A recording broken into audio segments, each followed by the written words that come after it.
grown from a humble textile factory in the 1920s to become one of the largest companies in the world.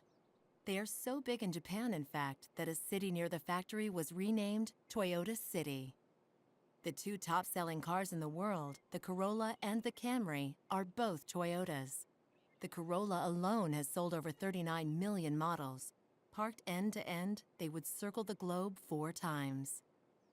They may be known for their popular, dependable cars, but Toyota also has a history of success in motorsport. Toyota has been active in many forms of racing, including the World Rally Championship, NASCAR, and Formula One. Their drivers have captured 4 WRC titles, and the Camry has won 74 NASCAR races in 6 seasons.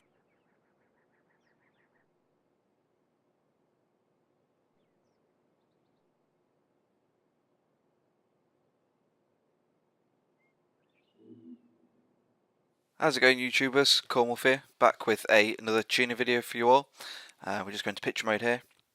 We've got the Toyota Torino. This is in C-Class. I'm actually involved with Xbox One forums, if anyone wants to come and join us on there. I've started a little bit of a Rivals Cup challenge. A couple of the other members of the forums have done them previously, and I've just decided to do this one.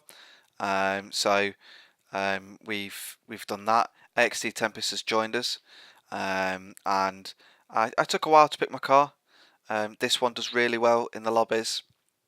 Sometimes we have restriction on cars, sometimes we don't, and it's mainly if there's a dominant car, then everyone will have it. So this is fairly dominant, but it's not the best out there. It's a fairly average one. Gets in the top 100 quite a bit.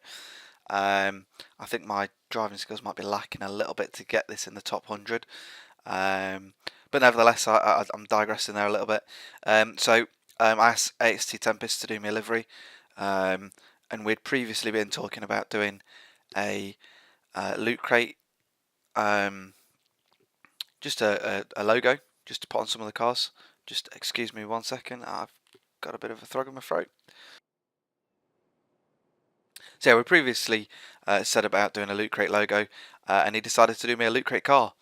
And this had some unbelievable popularity when he posted a sneak peek picture on Twitter, which he is at Filthy Piehole, which I don't know how he came up with that.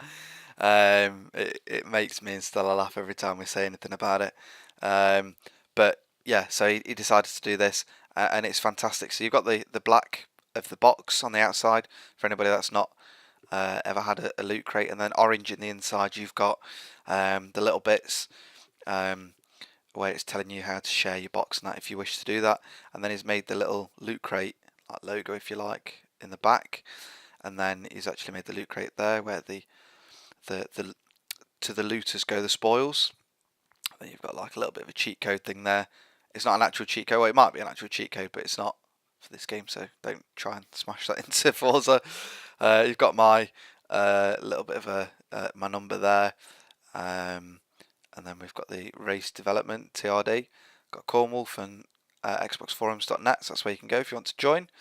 And then you've just got some more of the logos there, Cornwolf there. Obviously the same on the other side.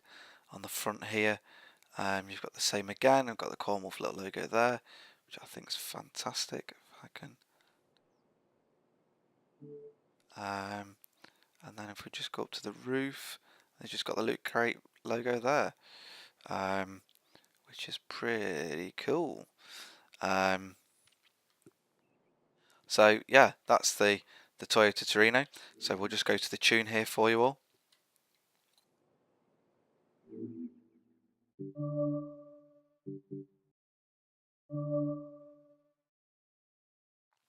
So like I said, it's in C-Class, and it's 500.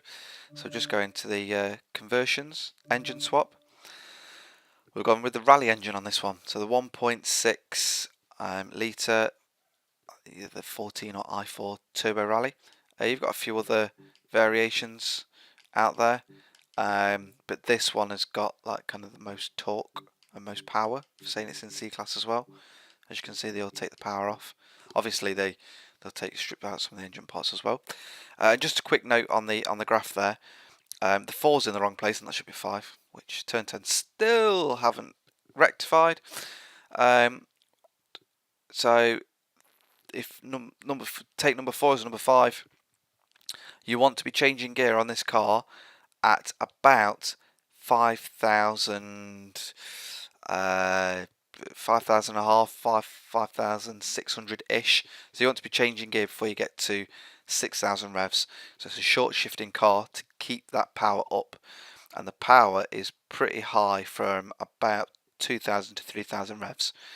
So you can afford to short shift on this car and you keep the power up, and boy do you. It's taken me a while to get used to it. Not everyone can do the short shifting. Well, sorry, I'll rephrase that. Everyone can do it, but it's not to everyone's driving style. So it's taken me a while to get used to it. But yeah, you get some serious power out of this car from short shifting. So just add that there. Drivetrain swap, and we've kept it rear wheel drive. You can have it 4 wheel, but I've kept it rear. And we'll go to the engine parts. Restrictor plate, and we've left that stock, so you could go up quite a bit with that. I'm not sure how competitive it would be in a B class. I think it just starts at D. But yeah, so you've got that stock. Platform and handling, brakes, we've got as race. Spring and dampeners, we've got race, spring and dampeners. Front anti-roll bars are race. Rear anti-roll bars are race. And the roll cage and chassis. We've got the full roll cage in here.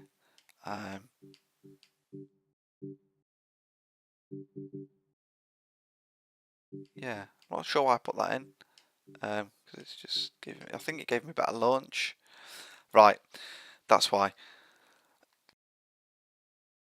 As you can see, it takes my launch up quite a bit. Now normally I don't put in the roll cages. However, I was watching one of Moneyman or Rock King's videos, and they'd read somewhere where if it increases your acceleration or your launch, add it in, and this does do that. So it takes the launch from 8.0 and the acceleration from 8.0 and the launch from 7.8, and it takes it up to 8.1 and 8.2 respectively. So that's why I've put that in here. So obviously the speed, especially with it being a rally engine and putting quite a bit of power in, makes it a bit stiffer, makes it a bit quicker. So that's what I've done with that one. A bit of an experiment, but it seems to be doing pretty well. Weight reduction, we've left that as stock. It's not a heavy car really, for saying. There are heavier ones out there, so it's not too bad. You could take it down to it's just under 2,000, so maybe in B class you could do that. Drivetrain, clutch, we've got stock as always. Transmission is race. Driveline is race also. Differential is race. Tyres and rims, the tyre compound we've got is the street compound, so just wanted to add that on just to give it that bit of extra grip. When you are short shifting with the rally engines, the torque is ridiculous, so you need the extra grip. So that's why I've put the race tyres on, and you'll see with the aero shortly. You've got to do it. There's no if, buts, maybes about it. When you short shift and the torque kicks in at such a low RPM, the back end just wants to kick out quite a bit. So you need that grip on that. Tyre width, we've left that as stock for the front. Tyre width for the back is also stock. The rims we've got on this, which work really well, sport rims. Yeah, sport rims, and we've got the Tarmac Evo, the NXL rims, which I think look really good and work really well with the livery that XT Tempest has done there. The rim size we've left as stock in the front and stock in the rear as well. Aero, so the front bumper, we've got the Forza front bumper, so we can adjust that. The rear wing is Forza also even. The rear bumper you can put, well, you can either just keep it stock or put that one on. I think there's a couple of options on the other ones. So I've gone with the Origin on the back. The skirts is Origin also, so you can only have that on, and the hood, you've got Origin, so you've only got one option. It's either, excuse me, stock or Origin. So we'll go back and we'll go to the tune.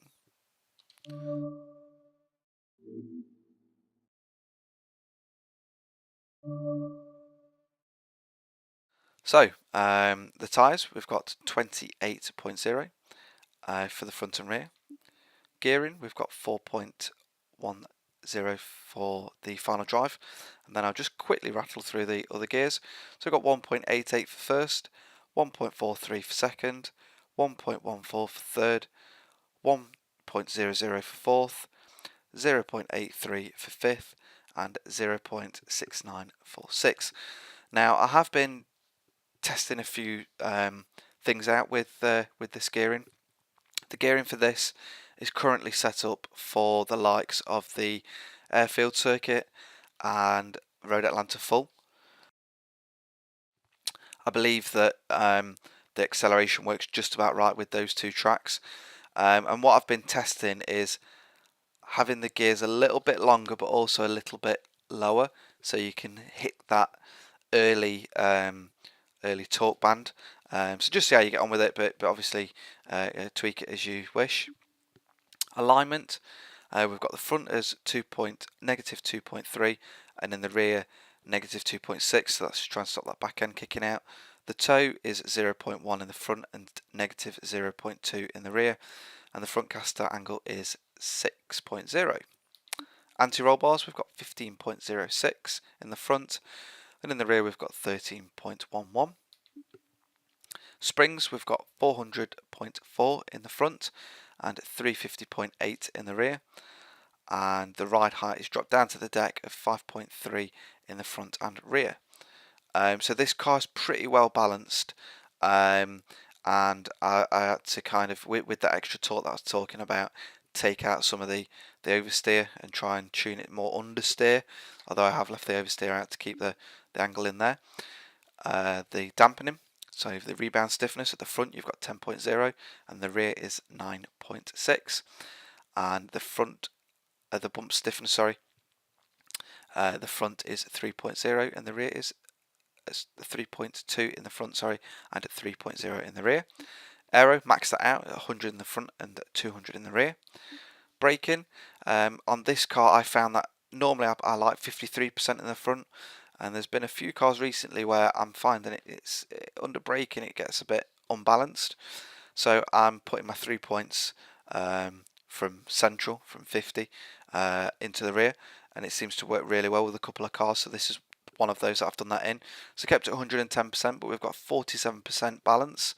See what you guys think, but I found that when I was slowing down, it wasn't anything to do with the deceleration, it was under braking, it just kind of, it didn't feel right, it felt very unsettled, so I tweaked it and it really settled the car down. So it's something that I've found in a couple of my tunes recently, that it just gets unsettled under the brakes, and it could be with this engine, and you're keeping it in the lower RPM for the higher horsepower and torque. And I just changed that up and it works really well. Differential, we've got 10% in acceleration and 5% in deceleration. So looking over to the left of the benchmark, you should have 4.536 seconds from 0 to 60, 11.178 seconds from 0 to 100, and the top speed of 151.6 miles per hour. And the benchmark here got 60 to 0 braking distance is 93.9 feet, and it's 100 miles per hour, 251 feet, and the lateral G's at 6 miles an hour, 1.14, and the same at 120. I'm just going to quickly back out of here because I realise I've just not done the stats here. So on this tune you should have a speed of 6.2, handling of 4.7, acceleration of 8.1, launch of 8.2, and braking of 5.0. Horsepower should have 373 horsepower, torque of 442 foot-pounds of torque, weight of 2,310 pounds, and the displacement, the the balance there of the front of 55%, and the displacement is 1.6 litres. So see how you get on with this car, guys. See how high you can get it in some of the different tracks. This is tuned for Road Atlanta and the test track at the moment, so see how you get on there. Add me, I'm Corn Space Wolf, if you haven't already done that. And we've got the see how you get on compared to my my times I've put in on there. And I hope you enjoyed this video, and I'll see you on the next one. And don't forget to do all those wonderful things. Just one thing to add: if you did want a loot crate, please check out my videos, which have come up at some point in this video, to take you to that playlist. They are fantastic. This month I've actually treated myself, and I've got a geek box, which is the British version, if you like, or the UK version of Loot Crate. So I'm going to compare those two. But if you did want a Loot Crate, there's a link in the bottom there. It is in dollars. It works out at just under £13 for a Loot Crate, which you can't go wrong with. Obviously, depending on exchange rates for anyone in the UK, anyone in the US, it's about $15 to $20. There's a link in the description. If you click on that, you say $5. I say $5. Don't feel obliged to do it. I do the videos for it so you can see what I've got. But if you want those, the loot, then you need to get the crate. Until next time, I shall see you on the next.